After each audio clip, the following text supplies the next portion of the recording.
The Chinese are smiling all the way to the bank, taking our currency and taking our jobs and taking a lot of our future. And I'm not willing to let that happen. Mitt Romney last night, the big Dartmouth debate. I wish I could have been up there, my old alma mater. I don't know if they would have let me in the door.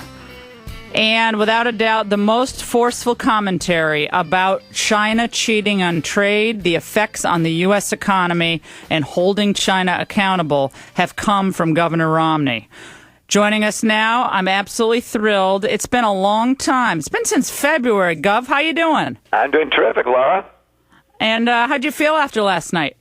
You know, it was good being in Dartmouth, and you appreciate this was the time of year when the leaves were changing colors. It was beautiful outside, the sun shining. It was about 75 or 80 degrees. It couldn't have been a better time to be at Dartmouth. And let's talk about that China issue, Governor, because, you know, it's an issue that I've been talking about now for 10 years or so, and mostly falling on deaf ears. Right now, the House of Representatives, namely John Boehner, so far is planning not to bring up that China currency bill that passed the Senate yesterday. What specifically would you urge the Speaker of the House to do when it comes to that issue? Well, I take a very close look at the bill. If there are measures in it that don't work, why take those out, and then in conference committee they can work to see. Do you support the bill, Governor? Pardon? Do you support the bill? I haven't seen the bill in all of its detail. What I do support is saying, look, we are going to label China a currency manipulator, and we are going to therefore be able to apply tariffs on their goods that are being brought into this country on an unfair basis. And if the bill allows that effectively and doesn't cause other problems, why it's a bill I'd support. But I haven't read the bill to see all the devil in the details, as they say, to know whether I'd support that specific legislation. But I've laid out what I'd do. You went to law school. I went to law school. I don't know that either one of us practiced law, but there was an old provision in the antitrust law known as predatory pricing. And what you have in the case of China, by their having manipulated their currency, pegging it well below its real value, is they are predatory pricing. Their goods are artificially low priced. It gives them bigger market share of the U.S. It hurts our prospects there. And we simply have allowed this to go on, and that has to end. I would also, by the way, I would bring them up before the WTO as having manipulated their currency. I know that. Well, that's fine. That's fine, Governor. And I will, but we'll get it done. Well, I think that's fine, and I spend too much time on this, but given what we know now about how many jobs we've lost in the United States, due in part to what's happened with China and the inefficiency of the markets they've created by manipulating, by subsidizing corporations as they have, the markets currently are inefficient. Wouldn't you agree, Governor, that we are already in a trade war with China and we're losing?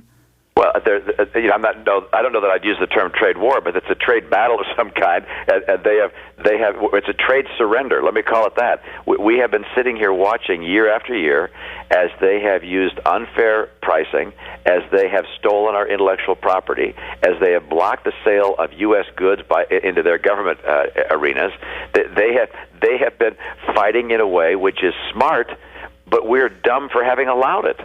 And it's just crazy for us to continue to be fearful that somehow if we crack down on cheaters that's going to be a problem. And here's the problem, I think, for a lot of Republicans, Laura, is that we are adamantly free trade. I am an enormous advocate of free trade. But if someone cheats on the agreements and they block the ability of our goods to be sold into their country, and they empty out our businesses by virtue of cheating, that you can't allow to go on. That is not free trade. All right. Well, so I hope John Boehner is listening now, because this bill was passed by the Senate, obviously duly considered by people like Jeff Sessions and Chuck Schumer and others, bipartisan fashion. And Republicans start looking like they're the pro-China party, and it's going to be to their detriment. In the Wall Street Journal a few days ago, Governor, is written about that, when you were governor of Massachusetts, by the end of your term, a loophole that was in place required companies to pay about $370 million a year in additional taxes. It was basically about a 20% increase from the period before you took office. I know you were asked briefly about this last night, but how do you defend that policy given your conservative record on so many other issues? Well, the big New York Times. differentiation in my mind, Laura, between what I'll call a true loophole and what I'll call raising taxes. So a loophole is where someone takes a provision of the tax code and uses it in a way that was not intended. And here's what was happening in my state, for instance. The banks had found out that if they could call themselves a real estate investment trust, basically a real estate company, that they could pay much lower taxes. So banks were recategorizing themselves as real estate investment trusts. We said, whoa, you guys are still banks. That's not what was intended by the legislation. Go back and pay the taxes normally associated with banks. And this was something a few banks had figured out, and we closed that loophole. Now, something like the home mortgage interest deduction, that's not a loophole. That's a provision put in the tax code on purpose in order to encourage people to have homes. So when people say we'll get rid of the mortgage interest deduction, they're not closing a loophole, they're raising taxes. Yesterday on my show, Governor Richard Land, I know you know Richard, Dr. Land from the Southern Baptist Convention Ethics and Religious Liberty Commission, he was responding to this Perry and Reverend Jeffress controversy. This is what he said. Theologically, Mormonism qualifies as a cult, but that's not the most useful word to use to describe it. He basically went on to say that's not the right template or the right litmus test for deciding anything in the presidential race. But nevertheless, Jeffress, he believed, stated it correctly, even though other people, myself included, think that this is why is this being even being brought up in this race? Do you think that the old media, Governor Romney, are going to be bringing this up in kind of underhanded ways as this election moves forward if you're the nominee?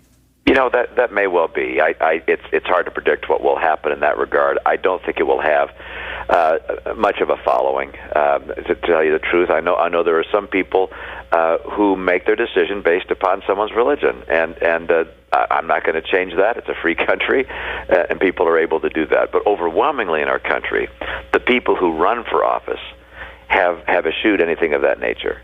And you know, I think Governor Perry was wrong to have as an introducer someone who said, look, this guy you should vote for because he's one of us, and that guy Romney should be disqualified because he's not. And when that gets said, and then after that Governor Perry said, hey, you know, that guy hit the ball out of the park. The idea that we're somehow, as political candidates, going to encourage the American people to make our selection based upon religion, that's an idea that is entirely foreign to a nation which was founded with religious tolerance, religious plurality, religious respect. And I think that's just the wrong direction for the country and not within the spirit of our nation's heritage.